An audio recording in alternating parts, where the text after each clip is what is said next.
श्रीगुरुभ्यो नमः। कान्ताय कल्याणगुणैकधाम्ने नवद्युनाथप्रतिमप्रभाय नारायणायाखिलकारणाय श्रीप्राणनाथाय नमस्करोमि. ಶ್ರೀಮತ್ಸ್ಮಧ್ವಿಜಯ ಷಷ್ಠಸರ್ಗದಲ್ಲಿ 38ನೇ ಶ್ಲೋಕ. ಮಂಡಯನ್ ಭರತಖಂಡಮಖಂಡಂ ನಾದಿರಾಯಣ ಪದೋತ್ರ ಪರೋ ಯಃ ತಂ ನಮನ್ ಪ್ರಚುರಧೀರ್ಹರಿಗೀತಾ ಭಾಷ್ಯಮಾರ್ಪಯದುಪಾಯನಮಸ್ಮೈ. ಮಂಡಯನ್ ಭರತಖಂಡಂ ಅಖಂಡಂ ನಾದಿರಾಯಣ ಪದಃ ಅತ್ರ ಪರಃ ಯಃ ತಂ ನಮನ್ ಪ್ರಚುರಧೀಹಿ ಹರಿಗೀತಾ ಭಾಷ್ಯಂ ಆರ್ಪಯತು ಉಪಾಯನಂ ಅಸ್ಮೈ. ಅತ್ರ ಅಂದ್ರೆ ಆಚಾರ್ಯರು ಬದ್ರಿಕಾಶ್ರಮಕ್ಕೆ ಹೋದರು ಅಂತ ನಾವು ನೋಡಿದ್ದೀವಿ. ಅದಾದ ಮೇಲೆ ಅಲ್ಲಿ ಬದ್ರಿಕಾಶ್ರಮದಲ್ಲಿ ಅಂದ್ರೆ ಮನುಷ್ಯರಿಗೆ ಗೋಚರವಾದ ಬದ್ರಿಕಾಶ್ರಮ, 2 ಬದ್ರಿಕಾಶ್ರಮ ಇದೆ ಅಂತ ನೋಡಿದ್ದೀವಿ. ಮನುಷ್ಯರಿಗೆ ಸಿಗದೇ ಇರತಕ್ಕ ಉತ್ತರ ಬದರಿ ಅಂತ ಇದೆ, ಮನುಷ್ಯರಿಗೆ ಗೋಚರವಾಗತಕ್ಕ ದಕ್ಷಿಣ ಬದರಿ ಅಂತ. ಆ ದಕ್ಷಿಣ ಬದರಿಯಲ್ಲಿ ಸ್ಥಿತಃ ಇದ್ದವರಾಗಿ ಶ್ರೀಮನ್ ಮಧ್ವಾಚಾರ್ಯರು ಅಖಂಡಂ ಭರತಖಂಡಂ ಮಂಡಯನ್, ಇಡೀ ಸಮಸ್ತವಾದ ಭರತಖಂಡಕ್ಕೆ ಅಲಂಕಾರದಂತೆ ಇರತಕ್ಕವರು. ಅಂದ್ರೆ ಹಿಮವದ್ ಸೇತು ಮಧ್ಯಗಂ ಇತ್ಯರ್ಥ. ಭರತಖಂಡ ಅಂದ್ರೆ ಅದು ಹಿಮಾಲಯದಿಂದ ಸೇತು, ರಾಮಸೇತು ಅಂದ್ರೆ ರಾಮೇಶ್ವರ ಕನ್ಯಾಕುಮಾರಿ ತನಕ ಬರ್ತದೆ. ಅದನ್ನ ಭರತಖಂಡ ಅಂತ ಕರೀತಾರೆ. ಇಂತಹ ಭರತಖಂಡಕ್ಕೆ ಅಲಂಕಾರ ಅಂದ್ರೆ ಈ ದೇಶದ ಆ ಭರತಖಂಡದ ಒಡೆಯನಾಗಿ ಪರಮಾತ್ಮ ಬದರಿನಾರಾಯಣ ಇದ್ದಾರೆ. ಅದರಿಂದ ಅದನ್ನು ಅಲಂಕರಿಸುವಂತೆ ಇರತಕ್ಕ ನಾದಿರಾಯಣ ಅಂತ ಇದೆ. ನಕಾರ ಆದಿಯಾಗಿರತಕ್ಕ ಆಯಣ ಅಂತ ಅರ್ಥ. ಅಂದ್ರೆ ನಾರಾಯಣ ಎನ್ನುವ ಶಬ್ದವನ್ನ ಹೇಗೆ ಬಳಸ್ತಾರೆ ನೋಡಿ. ನಕಾರ ಆದಿಯಲ್ಲಿ ಇರತಕ್ಕ ರಾಯಣ ಪದ ಹಾಗೆ ಅಂತ. ಅಂದ್ರೆ ಯಾರು? ನಕಾರ ಆದಿಯಲ್ಲಿ ಇರುವ ರಾಯಣ ಅಂದ್ರೆ ಯಾರು? ನಾರಾಯಣ ಅಷ್ಟೆ. ಅಂತ ನಾರಾಯಣ ಪದವಾಚ್ಯನಾದವನು ಅಂತ ಅರ್ಥ. ಯಹ ಪರಹ, ಸರ್ವೋತ್ತಮನಾದ ಆ ಪರಮಾತ್ಮನನ್ನು ನಮನ್ ನಮಸ್ಕಾರ ಮಾಡುತ್ತಾ, ಅಂದ್ರೆ ಅಲ್ಲಿ ಬದರಿಕಾಶ್ರಮದಲ್ಲಿ ಪ್ರತಿಮಾ ವಿಶಾಲ್ ಬದರಿ ಅಂತ ಏನ್ ಹೇಳ್ತಾರೆ, ಆ ದೇವಸ್ಥಾನದಲ್ಲಿ ಬದರಿನಾರಾಯಣನಿಗೆ ಶಿಲಾಮೂರ್ತಿಯಾಗಿ ಇದ್ದಾರೆ. ಅವರಿಗೆ ನಮಸ್ಕಾರವನ್ನ ಮಾಡಿ, ಆಚಾರ್ಯರಿಗೆ ಪ್ರತ್ಯಕ್ಷ, ಬೇರೆಯವರಿಗೆ ಪ್ರತಿಮೆಯಾಗಿದ್ದರೂ ಕೂಡ ಆಚಾರ್ಯರಿಗೆ ಎಲ್ಲಾ ರೂಪವೂ ಪ್ರತ್ಯಕ್ಷ. ಅಂತಹ ಪೂರ್ಣ ಪ್ರಜ್ಞಾಚಾರ್ಯರು ಅಸ್ಮೈ ಶ್ರೀ ನಾರಾಯಣಾಯ ಹರಿಗೀತಾ ಭಾಷ್ಯಂ ಸ್ವಕೃತ ಭಗವದ್ಗೀತಾ ಭಾಷ್ಯಂ, ತಾವು ಇಲ್ಲೇ ಉಡುಪಿಯಲ್ಲಿ ಮಾಡಿದ್ರು ಭಗವದ್ಗೀತಾ ಭಾಷ್ಯ. ಅದನ್ನ ಜ್ಯೇಷ್ಠಯತಿಗಳಿಗೂ ಗುರುಗಳಿಗೂ ಕೂಡ ಸಮರ್ಪಣೆ ಮಾಡಿದ್ರು ಅಂತ ನಾವು ಹಿಂದೆ ನೋಡಿದ್ದೀವಿ. ಅದನ್ನ ಒಂದು ಪ್ರತಿಯನ್ನ ಅವರ ಹತ್ರ ಕೊಟ್ಟು ಇನ್ನೊಂದು ಪ್ರತಿಯನ್ನು ತಾವಿಟ್ಟುಕೊಂಡಿದ್ರು. ಅಂತಹ ಗೀತಾ ಭಾಷ್ಯವನ್ನು ಉಪಾಯನ ಮಾರ್ಪಯತ್, ಉಪಾಯನತ್ವೇನ ಸಮರ್ಪಯ ಮಾಸ, ಉಡುಗೊರೆಯಂತೆ ಕೊಟ್ರು ಹಾಗೆ ಅಂತ. ಬದರಿನಾರಾಯಣಿಗೆ ಕೊಟ್ರು ಹಾಗೆ ಅಂತ ನೋಡಿ. ಯಾಕೆ ಹಾಗೆಂದ್ರೆ ರಿಕ್ತ ಹಸ್ತೇನ ನೋಪೇಯಾದ್ ರಾಜಾನಂ ದೇವತಾಂ ಗುರುಂ, ಬರೀ ಕೈಯಿಂದ ಹೋಗಬಾರದಂತೆ.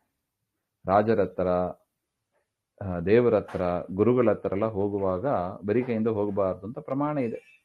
ಅದರಿಂದ ಸ್ವಕೃತ ಭಗವದ್ಗೀತಾ ಭಾಷ್ಯಂ ಉಪಾಯನತ್ವೇನ, ತಾವೇನು ರಚನೆ ಮಾಡಿದ್ರು ಪರಮಾತ್ಮನ ಅನುಗ್ರಹದಿಂದ ಆ ಗೀತಾ ಭಾಷ್ಯವನ್ನ ಅದನ್ನೇ ಉಡುಗೊರೆಯಾಗಿ ತೆಗೆದುಕೊಂಡು ದೇವರಿಗೆ ಸಮರ್ಪಣೆ ಮಾಡಿ ನಮಶ್ಚಕಾರ ಇತಿ ಭಾವ, ಲಕ್ಷ್ಮೀ ಬದರಿನಾರಾಯಣನಿಗೆ ನಮಸ್ಕಾರ ಮಾಡಿದ್ರು ಹಾಗೆ.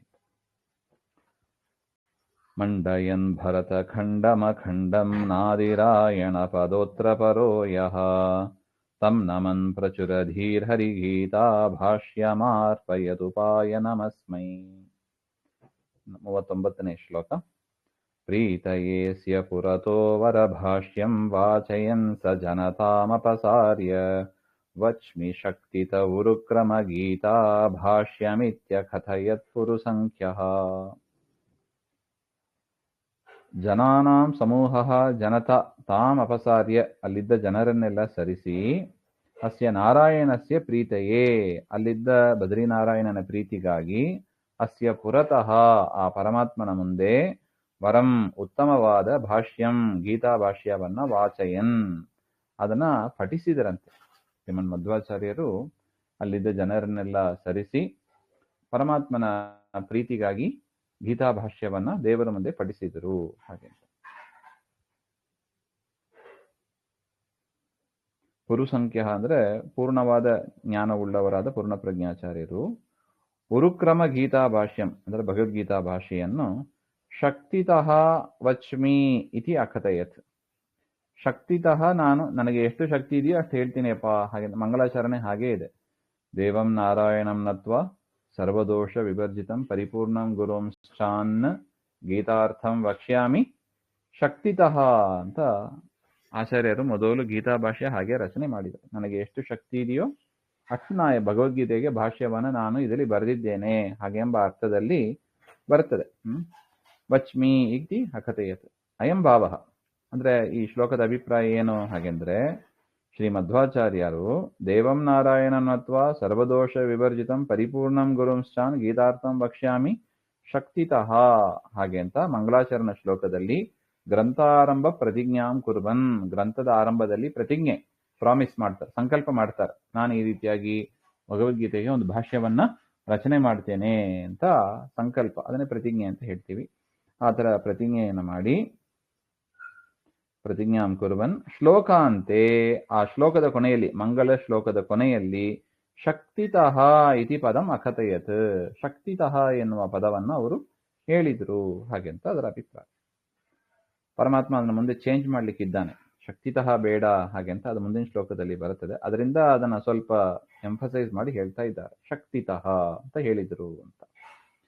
ಪ್ರೀತಯೇಸ್ಯ ಪುರತೋ ವರ ಭಾಷ್ಯಂ ವಾಚಯನ್ ಸ ಜನತಾಮಪಸಾರ್ಯ ವಚ್ಮಿ ಶಕ್ತಿತ ಉರುಕ್ರಮ ಗೀತಾ ಭಾಷ್ಯಮಿತ್ಯ ಕಥಯತ್ ಪುರುಸಂಖ್ಯಃ. ಮುಂದಿನದು ಮತ್ತೆ ನೋಡೋಣ. ಶ್ರೀಮಧ್ವಾಂತರ್ಗತ ಶ್ರೀ ಕೃಷ್ಣಾರ್ಪಣಮಸ್ತು. ಶ್ರೀ ಹರಯೇ ನಮಃ.